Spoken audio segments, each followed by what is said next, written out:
सो नमस्ते दोस्तों, वापस एक बार मैं दीप गजबे और आपके लिए एक बहुत ही जबरदस्त, जोरदार और शानदार शिक्षित शिक्षित को हम लोग आज लेके आए हैं। Mister Ashish Gupta is the CIO of axis mutual fund. और सर का बहुत ही जबरदस्त ट्रैक रिकॉर्ड है। अराउंड 25 साल का एक मजबूत और रिच एक्सपीरियंस इंडस्ट्री में है। सर पहले head of research, head of India के हुआ करते थे क्रेडिट स्विस में, जहां उन्होंने 13 साल बिताया है। और सर का एक बहुत अच्छा रिसर्च पेपर था हाउस ऑफ डेट, जो कि उन्होंने 2011 में, जब बैंकिंग का डेट का साइकिल जो है, क्वालिटी का इशू जो चल रहा था, वो सबसे पहले आइडेंटिफाई किया था। इसके अलावा सर जो है एक इंडिपेंडेंट डायरेक्टर भी है small industries development bank of India के, जो कि आईआरडी के थ्रू आता है। और sir is basically the chair of Indian philanthropy committee of Credit Suisse, उस पर भी सर काम करते हैं। सो आइए चलते हैं the very knowledgeable and very dynamic personality mister Ashish Gupta के साथ, और समझते हैं कि सर के वर्ड्स ऑफ विजडम क्या है। Sir welcome on show sir. Thank you, Deep. Thank you for having me on the show. तो sir, to start with, everybody is certainly asking you this particular question. It's a very generic question, I believe, कि आपको बाजार कैसा लगता है और fundamentally valuation कैसे है? So I think there is no doubt. I think दो राय नहीं है कि बाजार पर्टिकुलरली लास्ट 3 महीने में काफी मोमेंटम में था। एंड अगर हम ट्रेडिशनल लेंस से देखें तो valuations are not cheap any more. So valuations have moved up across the board in the sector, except for one or two sectors like IT, etc., which has seen a correction. But otherwise, if we see valuations of small caps and even large caps have moved up across the board. And I think what all of us are banking on is that India is on a strong footing for the multi-year growth.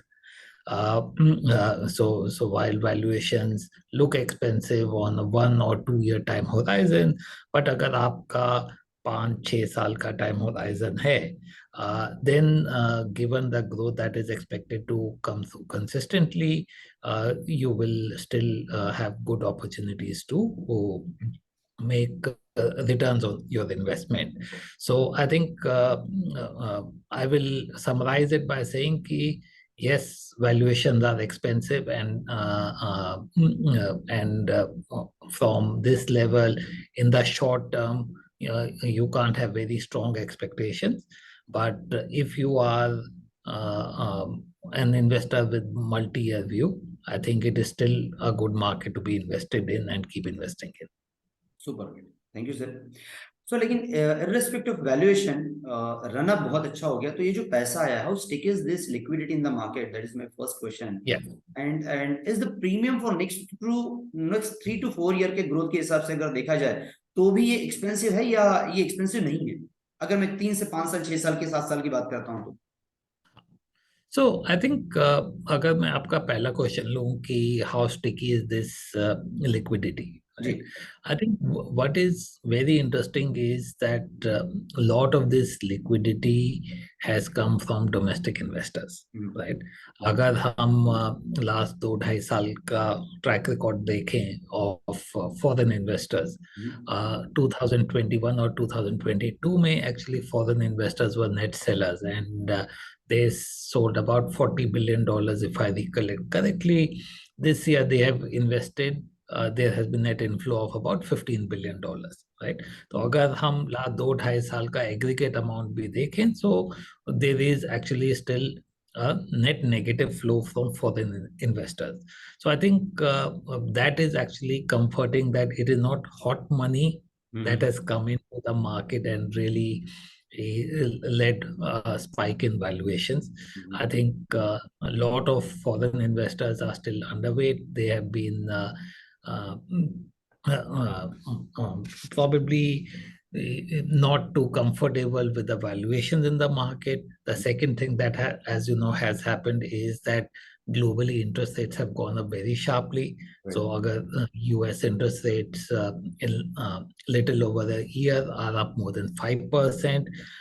If you look in the US market, fixed income investments are and even for well-rated companies can give you yields of 6% plus in dollar terms, and therefore foreign investors are not finding investing outside of dollar assets very attractive right now, because the underlying rate available on dollar investments has gone up much more compared to what it was in the last 10-15 years.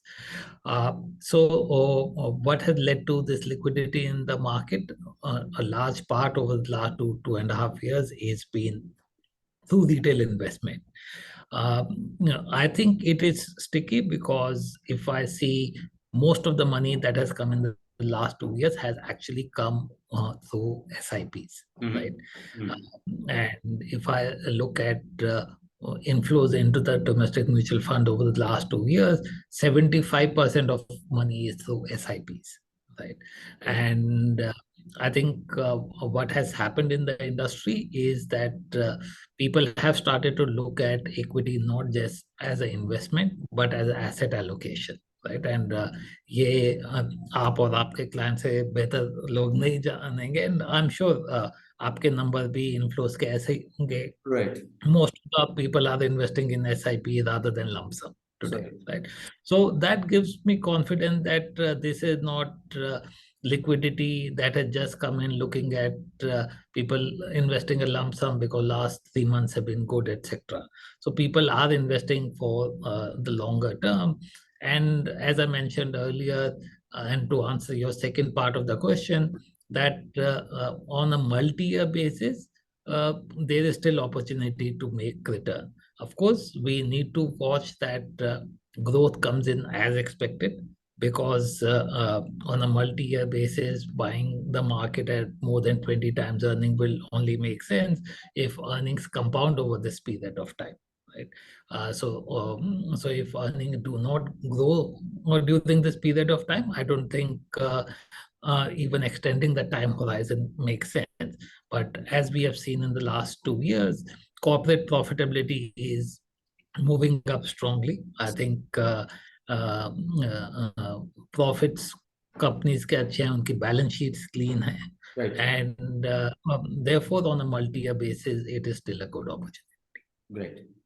Sir एक जो आपने अभी कहा कि there is multi opportunity है, तो इसका मतलब ग्रोथ है.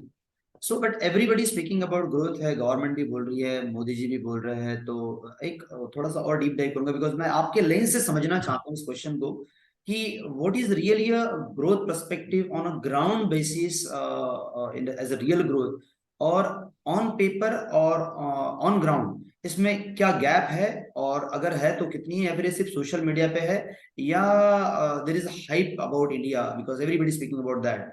आपके लेंस से आपको क्या लगता है, बिकॉज आपने काफी अलग अलग वैरायटी ऑफ ऑर्गेनाइजेशंस में काम किया. यस. So I think अगर ग्रोथ को हम ब्रेकअप करें into 3 different aspects of growth, right? एक तो वॉल्यूम ग्रोथ है, ठीक है?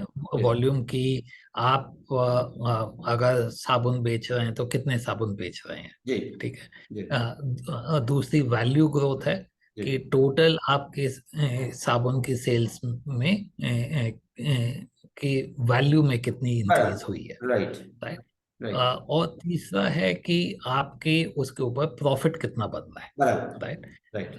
तो आई थिंक अगर हम देखें पिछले 2 साल में वॉल्यूम ग्रोथ इंडिया में इतना पिकअप नहीं हुआ है. तो अगर ऑन द ग्राउंड कंजम्पशन देखे, आप कार्स की देखे, 2 व्हीलर्स की देखे, साबुन की देखे, वॉल्यूम ग्रोथ नहीं हुआ है. वैल्यू में ग्रोथ काफी हुआ है. Part of it has been price increases in these segments.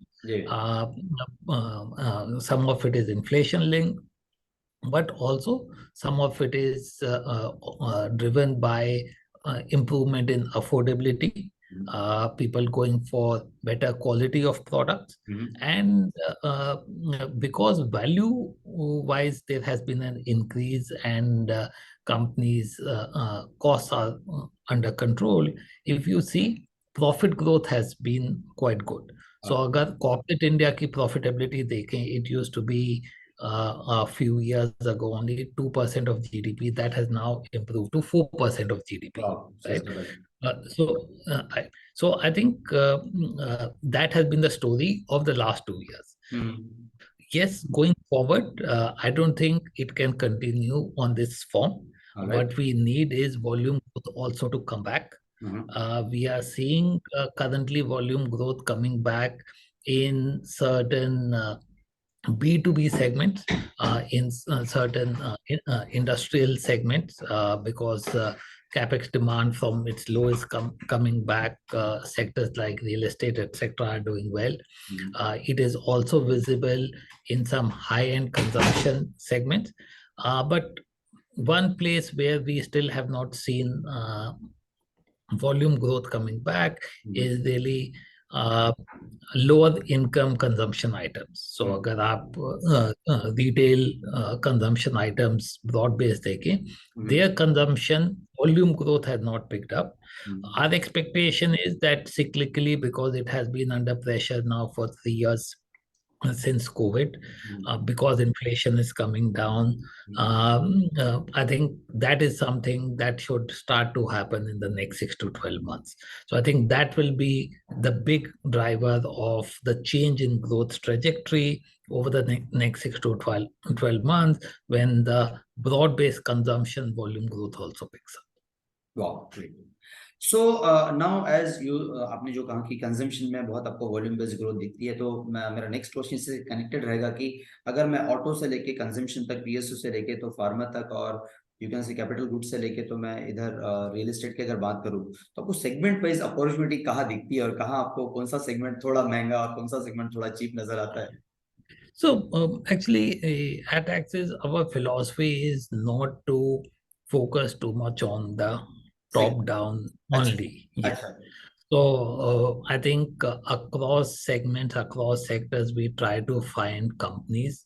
We try to find franchisees that are doing well and growing their capability. Right. And in fact, a lot of times, frankly, we hold or we even buy into businesses which cyclically, मतलब उनकी industry की outlook अगले 3-6 महीने के लिए अच्छी नहीं है, बट अगर कंपनी अपना मार्केट शेयर इंप्रूव कर रही है, कंपनी अपनी कॉम्पिटिटिवनेस इंप्रूव कर रही है, so we actually use that period not just to hold but also increase our stake in these companies, because we know that cycle will come back, right? Because in India, consumption will come back. India demographics ensure that consumption will come back.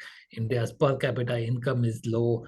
As it is getting into more middle income territory, several items consumption has a very sharp up curve. Right. So I think we tend to focus more on companies that are improving their competitiveness, their advantage over peers, and increasing their footprint. And I think other things kind of fall in place. But our eventual portfolio strategies, which sectors are underweighted, overweighted, is kind of more an effect of what companies we like and what we put together. Right. So, but to answer your question more specifically, one of the sectors we are considerably overweight now is auto and auto ancillaries, auto component companies. They are domestic as well as some of them are doing very well on exports. Investment and manufacturing is another big theme that we are playing. Financial services is what we are overweight. IT sector is something we are neutral to underweight in our portfolios. Wow. So sir, again, like segment की बात हो और risk की बात ना हो, ऐसा तो हो नहीं सकता. And that to be you are the amazing author. ने बहुत early identify किया था asset quality cycle in Indian banking system. So would like to understand कि आपको भी रिस्क, अगर मैं पर्सपेक्टिव की बात करूँ तो क्या नजर आते हैं, और इसी से कनेक्टेड जो सवाल है कि इंडियन बैंकिंग सिस्टम के ऊपर आपका रिमार्क भी चाहूंगा, इफ यू कैन प्लीज.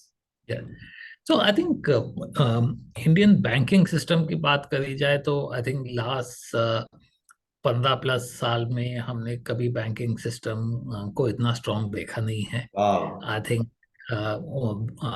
अगर हम बैंक्स की बैलेंस शीट देखें, कॉर्पोरेट्स की बैलेंस शीट देखें, we have not had such a good balance sheet for a very long time. वाह।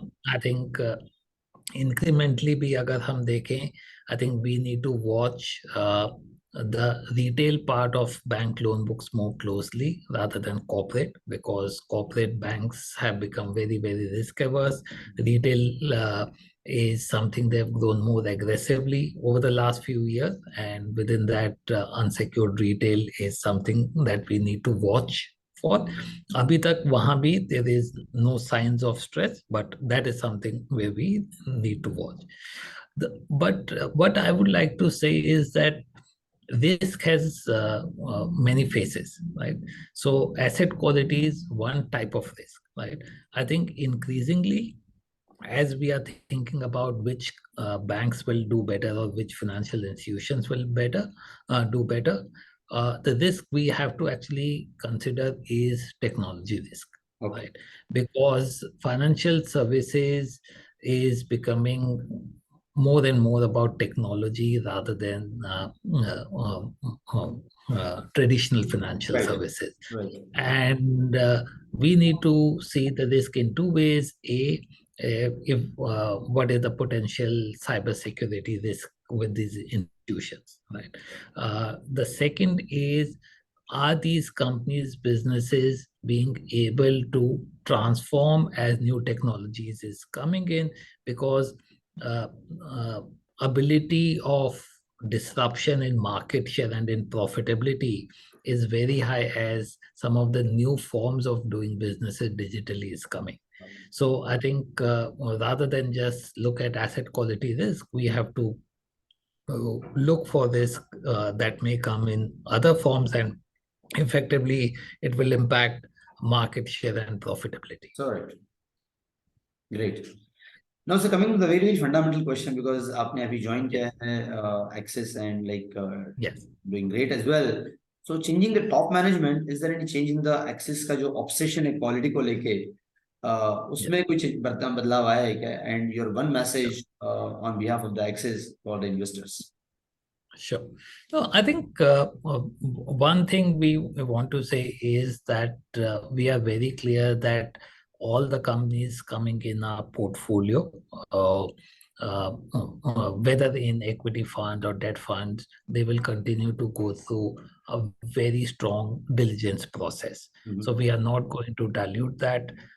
We don't want to undermine the quality of company balance sheet management that comes into any of our portfolios, because we are dealing with public money, and public is entrusting us money for the longer term, and in longer term only these companies survive and do well, right?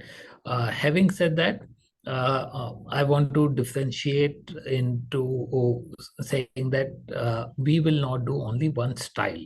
So historically, we have followed one style, quality and Quality. growth, right? And that has kind of been the overarching theme or color for all our schemes. What we are now doing is having a wider set of fund managers. We will have actually 9 different fund managers manage each of our schemes. Each of the fund managers has their own distinct styles, and that will reflect in the portfolio. So our portfolios will start to look more different from each other in terms of the style they operate in. But the underlying process of identification, of research, of ensuring that we have good quality companies only in our portfolio, that will continue. What is the allocation to a particular stock in one scheme versus other, there will be more differentiation there. And I think my message to all the investors into Access funds is only that firstly, we are very thankful of you being invested with us. We are uh, totally aware of the responsibility that and trust that you have given us, and also ridden with us through the periods of underperformance. And we are quite confident that your investments will show good returns in years to come. Thank you. So, Jate, again, the words of wisdom of yours, so many years of experience in the investing. So, what is the one message what you want to give? Well, I think the simple message is that uh, in if you are in equities, think long term, right? Because short term, none of us can predict. I think, and in the long term, actually, all of us succeed. So I think that is really the one way to, because the more you increase the term of your investment horizon, the risk keeps coming down, right? So yes, in equities risk is high, but the only way to mitigate that risk is if you increase your investment term horizon, the risk keeps coming down. Wow, great. Sir thank you very much. आपने बहुत अच्छे से valuation की बात करी, अपने valuation को छोड़ के स्टिकी मनी की बात करी आपने। 3 से 5 साल, 6 साल, 7 साल के लॉन्ग टर्म वैल्यूएशंस जो है उसकी भी बात करी, अपने ग्रोथ पर्सपेक्टिव बताया हमको। You spoke about even the valuations, about the segment as well. आपने रिस्क के बारे में हमको समझाया, आपने इवन फिलॉसफी जो एक्सेस की है उसमें कैसे चेंज आया है उसके बारे में हमको बताया, और अपने वर्ड ऑफ विजडम की think long term, there is no context called as a short term in the life, वो बताया। And sir thank you very much, आपका टाइम हमको मिला। I know that today is even the Monday, but you spare the a great of your time with us. Thanks a lot, and believe there's every single investor will going to get the amazing message from you of your rich 25 years of experience. Thank you. Okay, thank you. Thanks a lot, sir. Thank you.